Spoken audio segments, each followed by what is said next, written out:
There have been hours-long delays and last-minute cancellations, and for so many travelers, Monday was an incredibly long day, and Tuesday is expected to be another one. It is what it is, you know. Can't predict, you know, you can't beat Mother Nature.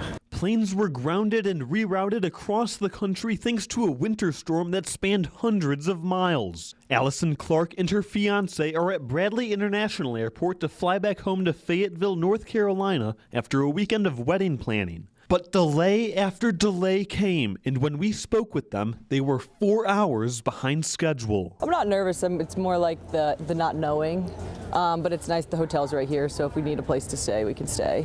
But we think we'll get out tonight. The odds weren't in their favor, as 65% of arrivals and departures from Bradley were canceled Monday. John Tabor from Woodbury lost all hope of making it to Cleveland for a business trip. His flight was canceled while he was on the road to the airport. I literally was on the way to the airport and I got my notification, so I knew about 15 minutes ago. Tabor hopes his flight Tuesday morning will take off.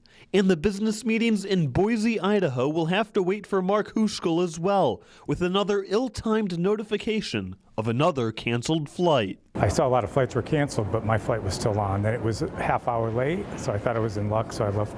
I got ready, left a little early. The roads were a little sloppy, not terrible. Got here and found out the flight was canceled. After a weekend celebrating their granddaughter's quinceañera, Susan Edwards still thinks she has a shot to get home to Myrtle Beach, South Carolina, if airline luck is on her side. We're not sure yet. We've been delayed. Supposedly they're combining 2 planes going to Myrtle Beach to leave around 5. And hopefully we'll get home. If you're traveling Tuesday or any other day this week, you're asked to check the status of your flight with your airline before you head to the airport. At Bradley International Airport, Tim Lateau, Fox 61.